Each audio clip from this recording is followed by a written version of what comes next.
pretty much, I've been getting asked a lot at work. What do I do for my chest? What do I do for my chest? What do you do when you hit chest? How'd you get your chest so big? Well, don't worry, fellas. I got you. So basically, I hit chest 2 times a week. One day is chest and tri. The other is chest and shoulder. We hit chest to maximize chest gains, and we also just focus on incline movements only. There is some cases that we do some neutral flies or some flat presses, but mainly it is solely incline movements because the upper part of your chest is pretty much the bigger part of your chest, and we rarely do any incline movements because I've always heard that if you start doing decline and you build your lower chest and you stop doing decline, your chest tends to sag, or your muscle tends to sag in your chest, and it just makes it look droopy. And I don't know, that just always scared me, so I never really did decline that much like that, or at all actually. So for your first movement, you basically just want to pick a compound movement. Usually for me, it's either incline dumbbell press, incline Smith machine press, or incline like hammer strength press. So you can pick one of those three. And basically today we switched up. We did like a pyramid set. So each set we went up in weight and we decreased the reps just to mainly like focus on, form and strength at the same time. So I think the first set I did like 15, and then the next set I did like 10, and then like I think 5 and 5. But yeah, that's basically what a pyramid set is just that you go up in weight and then less in reps. So you're basically just getting stronger and, moving more weight, and because at the beginning of your workout, that's when you're the strongest. So if you're looking to build your strength, that's a good way to do so, is just pyramid set. And then basically the next movement we did was a incline dumbbell fly. I've been recommending this to a lot of the guys just because it's a different way of doing the incline.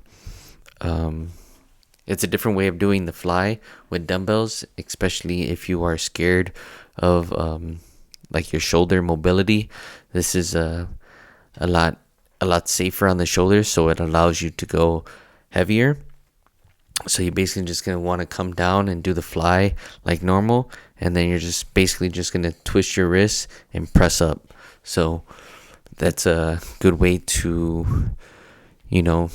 or it's a different variation of you to go like a little bit heavier and, focus on the stretch at the bottom, and then you could just press to the top, and, because you're a lot stronger at the pressing movement, obviously, rather than if you're coming up like this with the dumbbell, your shoulder tends to be in a weird, awkward position, and, we're not trying to get injured here. So, because we all know once you get injured, just takes you 3 steps back, and then you gotta just restart all over again. So we don't want that. So that's a different fly variation that you can try that I've, seen a lot of growth with, mainly because of that stretch at the bottom. And pretty much the last movement for chest was basically, it was, we had to do something different because the machine that I actually wanted to do was taken. So I did an incline. It was another incline press, but we did one arm at a time, and we did 7 on each. We did 7 reps on each arm and then 7 together. So this is called, I think it's FST or FTS 7. It's by Hani Rambod, the coach for CBUM. I got this. He implemented this in his training like a long time ago. When I first found out about it, I would implement this a lot in my training, and then, today I just thought about it randomly. I'm like, hey, I haven't done this in a while. Let's switch it up. So it's a different way to keep your body guessing and, do something different, obviously. So especially if the machine that you wanted to do was taken, and it's just something different that you can implement in your training and get a nasty pump. So yeah, you can go ahead and try that. But usually I would have done like a some type of like flat press just to get like some more overall chest development. But like I said, sometimes you just can't do that in a gym when it's busy, so you just got to implement and do something else, and you got to think fast because you don't want to take too long, then you're just going to lose your pump and you got to get the blood working again. So yeah, that's pretty much it for chest. Typically when I do hit chest, if I'm doing chest and tries, I will do 4 sets and 3 exercises. And then if I'm doing chest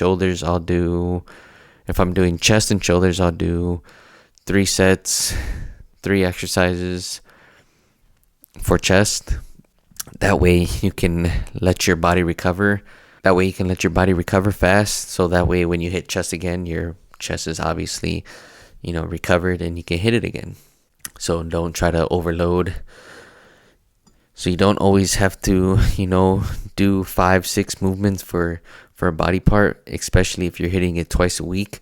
You want it to be intense, and you want to have enough volume so that way you can recover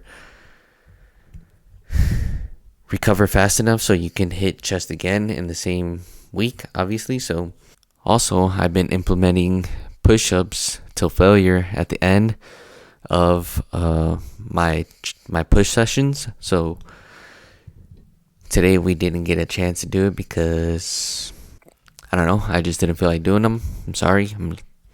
Call me what you want, but yeah, that's another way to just go to failure and build that chest. Or chest, shoulders, and triceps. So yeah, go ahead, try this out. Let me know what you think. Like, comment, share, subscribe, and I'll see you in the next one. Peace.